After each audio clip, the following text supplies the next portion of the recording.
Don't you feel good? I mean, don't you just feel good after seeing this? Sophie and the Baron, I just so excited to be here. My name is Scott Nance, and I'm the film critic for KTLA TV in Los Angeles, which is like right down the street, actually. So first of all, this film won Best Documentary at the Hill Country Film Festival, and is the winner of the Best Documentary Short at the Santa Fe Independent Film Festival. Please welcome to the stage, director, producer, cinematographer Alexandria Jackson.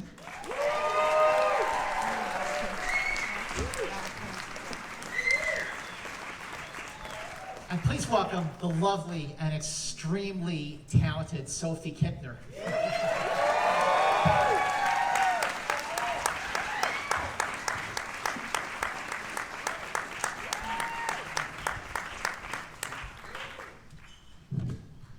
So this is like a different kind of gallery, you know, after the gallery that we saw in the film. Like, how do you feel right now?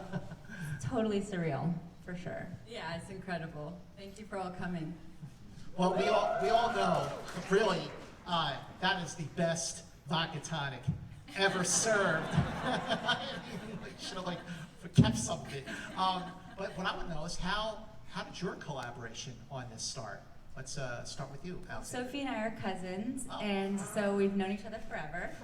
And actually, in this room tonight, which is really exciting because we have our composer, we have our associate producer, Saudi Wall, who is the only other person shooting some of this with me on a couple days, which is incredible. And yeah, so we have Courtney's coming, Lauren, my amazing editor, who I met in film school. So it basically was a kind of a, I don't know, Sophie. It's very organic. You know, it happened, you know, obviously as the film shows, I met him in London.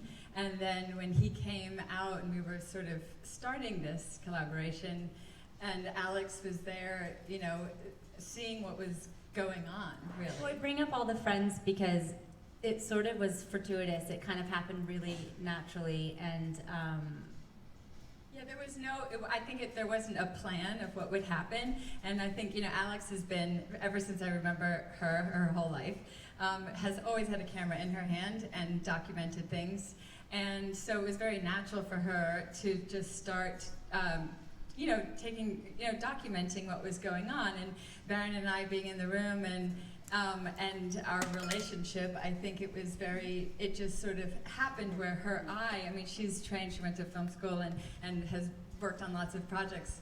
And so it made a lot of sense that she kind of went there, but it was so organic, and we talk about how, you know, I think, you know, Baron kind of took, you know, was doing me this beautiful, you know, giving me such a gift by reaching out and sort of trusting, you know, me, and then involving, and then, you know, for you to see that dynamic, and then Alex's, you know, real gift started really coming alive as she was capturing it. So it was this, you know, many things on each other, you know. So while you were documenting everything, was the plan from the beginning to do a film with this? That's why it's kind of messy. Sorry. So I'm a photojournalist too. So my background's all photography. So I was such a huge fan of his work. I grew up in the music industry. Both of us did.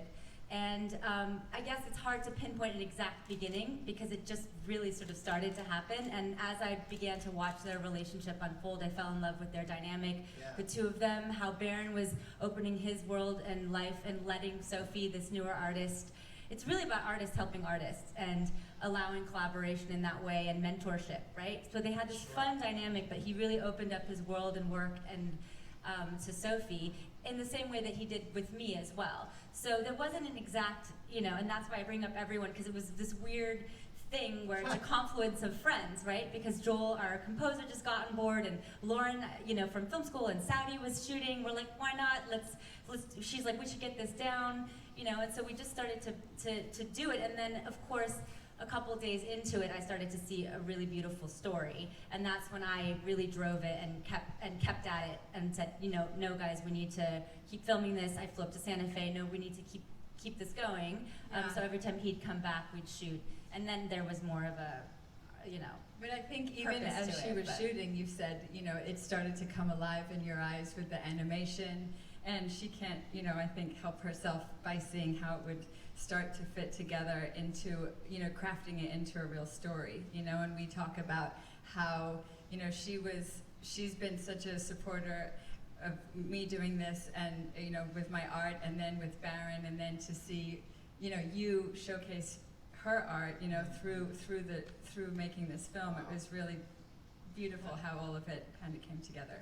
Just from watching this, like everything just feels so organic, so genuine, and when I do a lot of these Q&A conversations, and I always ask actors and directors about the trust that they establish. Like, how did you establish the trust? How did you earn the trust? How did you earn Baron's trust? Like, when did you start to feel like, okay, my stuff's in good hands? You mean after the magic tonic? Gin and tonic? It was just a fun drink. Yeah. I think, I think it's about,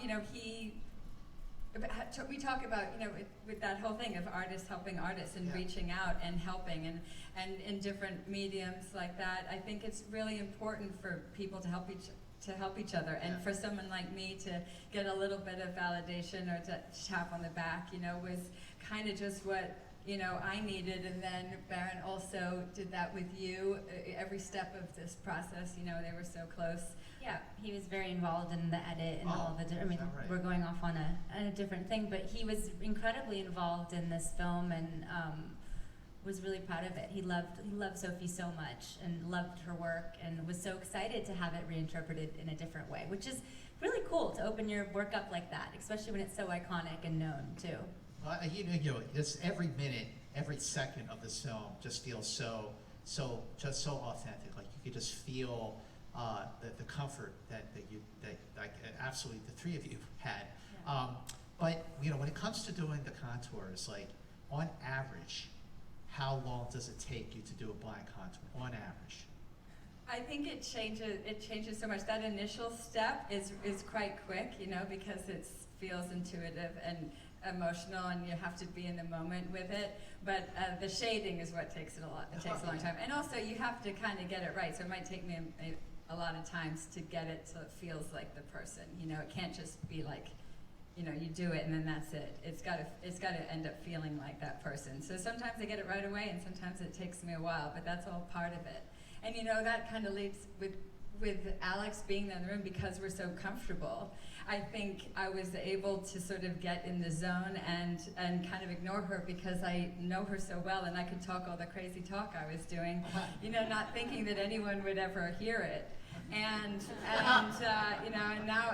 But I think the pieces came out as they did, and the film came out as they did. I think a lot of it is a testament to Alex's obvious craft in making the film, and also our comfort with each other, and that I could do my thing and she could do her thing and not get in each other's way. Yeah, I was actually going to ask, like, when you would normally do your contours, I mean, it's such a surrendering to just being in the moment, being in the zone, and how did it feel getting filmed? But obviously it was no different, because you're close. Well, I think it would be different with someone else, but because I felt so comfortable, I think it made all the difference. Well, we talked about that a lot with Baron too. That Sophie's divorcing herself from her visual sense and really working on instinct, just like photojournalists often work on instinct. They don't necessarily consciously compose a shot, and that's how this was happening. I wasn't. Of course, I have photography background, but I wasn't setting up a light and telling them where to be. It was just really organic and free in that way. So I got to tell you, when you went to Baron's place, you're going through his archives, I'm like, lucky. What was that like to be there, and how? Actually, this is the question. What were you looking for? Awesome. She wanted to pick the most horrendously complicated piece possible. She's like, what about that one with like when you were going through all the photos and all the pictures and everything. I noticed you took a picture of the picture with your phone, and that's what you worked off. Yeah, and well, I would get, samples from him, properly. Well, she didn't. She took a picture to say that's the one I wanted, and Oh, then I he see. sent a picture of it. Yeah. No, she worked off a print. Okay. Yeah, I worked off of his, because there's juju in the photo, there's Uh-huh. something in it, Yeah. and I think that makes, to answer your question, there's something about certain photos that just grab you, and all of his work was so incredible and so inspiring, and I think I felt like that pretty much with most of, all of his work. It's also they're just fun. The two of them were hilarious the whole time. It was great to be around. I just love, like at the very end when you're walking down the gallery, like put your arms out. It's such a sweet moment. And so from start to finish in terms of filming, how long? Lauren, it's probably 3 years. 3 years? Yeah, my editor in the back. She was really frickin' frack over there. Was it 3? Because it was just piecing it together over time. Because the collaboration, it was the piece, but then also all these other works you're seeing around, they did as well for this art show. But yeah, it was over a long time. And towards the end of it, Baron was diagnosed with ALS, and so 6 months actually before we stopped shooting, he knew. He told me when I went up to visit him in Santa Fe, and we told Sophie, and then we finished shooting in March 2020, and then the world shut down. I was the last person to take him to dinner. We went to Geronimo in Santa Fe, and I got super close with him. We were texting every single day, multiple times a day. And he was as he lost his ability to speak, he became more and more involved with the film. And so he was really only seeing 2 people at the time, Blake and this amazing woman, Diane, who ran his archive. And then talking to us and involved with Lauren and I in the edit. And like giving us shit for spelling Jimi Hendrix wrong or whatever. I say we, it was me, sorry, Lauren. But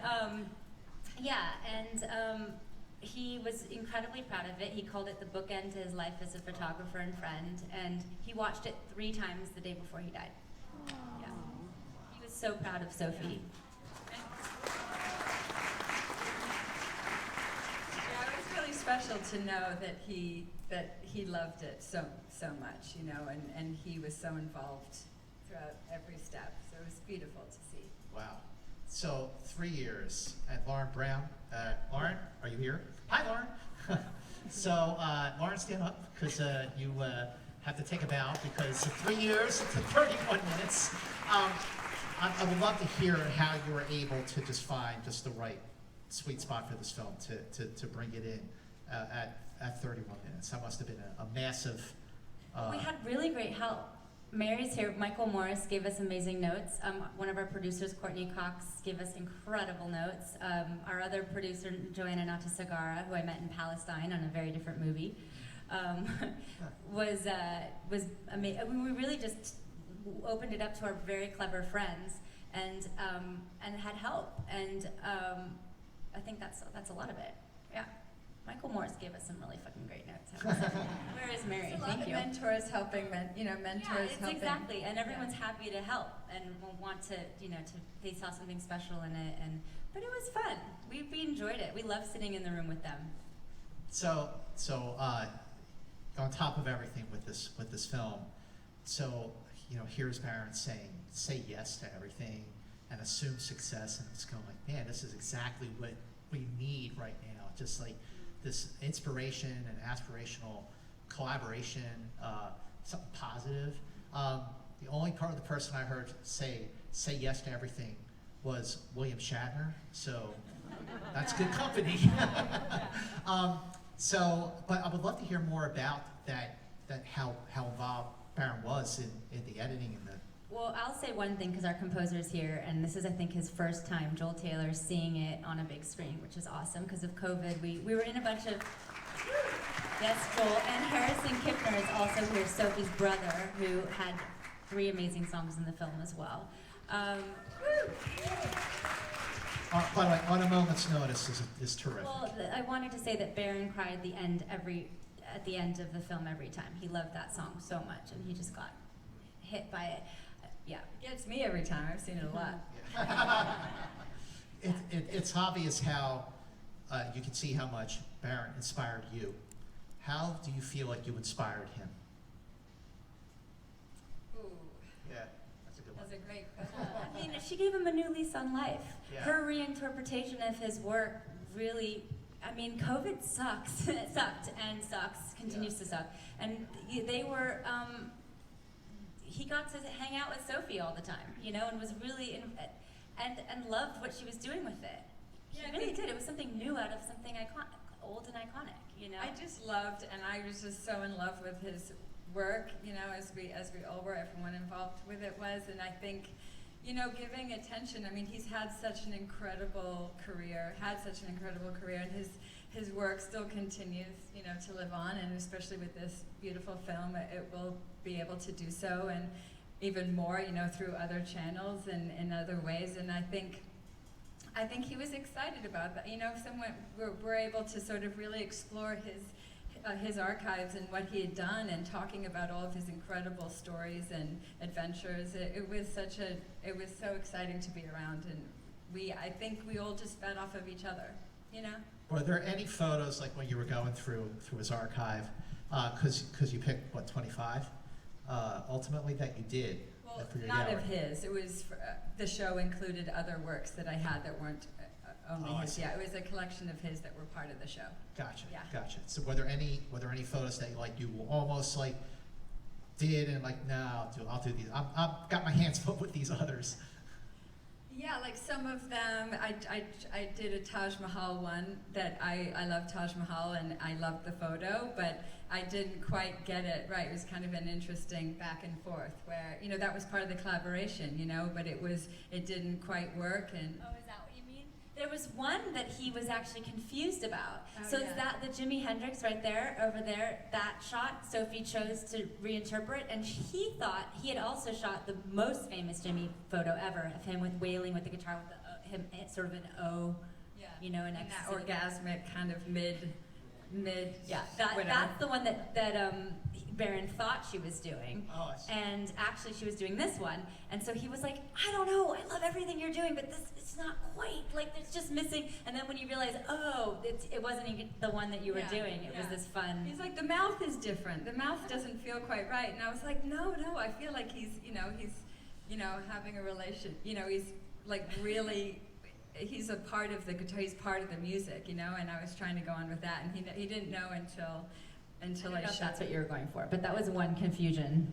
He was happy once he realized what she was actually basing it off. Yeah, so. I was actually going to ask you, like, did you ever do a contour on something and you look at it, go, nah, it's like rip it up.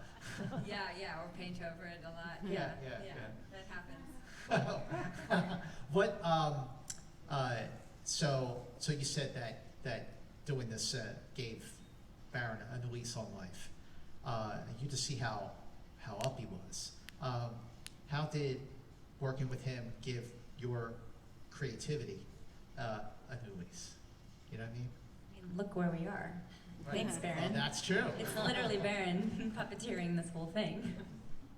Yeah, I think he gives you permission to go for it, you know, and to not feel, you know, to not get so heady, you know, to just be in the moment. He inspires you, and I think, you know, we all kind of need permission sometimes to do that and to just go for it. And he was so encouraging to both of us, and I think that really helps. It allows you to create from a different place. Which you guys will be able to try very soon. We have some blind contouring activities for afterwards. Whoa. Okay, thank you. No. The last question really is, how do you hope this inspires everyone who sees it? What's the takeaway that you hope people get from watching Sophie and the Baron? I think reaching out and, you know, collaborating. Say yes. You know, Assume success and call me soon. Yeah. Yeah, it's important. Collaboration is important in lots of different areas of you know, life and creating. And I think he's inspired us to do that, and hopefully the film inspires other people to do that as well. You know, watching this, you know, I mean, I know who Baron is, and I, you know, could look at so many rock photos and just go, yeah, that's Baron, for sure. So, but when you're watching this, what do you discover about yourself? Good questions. I think I noticed that I go all over the place with what I'm talking about. I'm bossy. That's not news to me, but.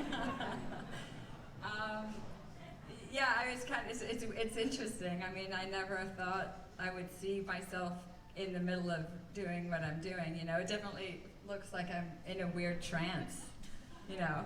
Do you, kinda weird. like, since you started seeing yourself in the zone, like, when you're back in the zone doing your next contour, are you, like, aware, oh, yeah, I'm doing that thing that I saw myself doing in the edit? Well, usually no one's around me, so I feel like I'm not conscious of it. But if she's around, I still can sort of get into it. But I think with other people, you know, I would get quite nervous.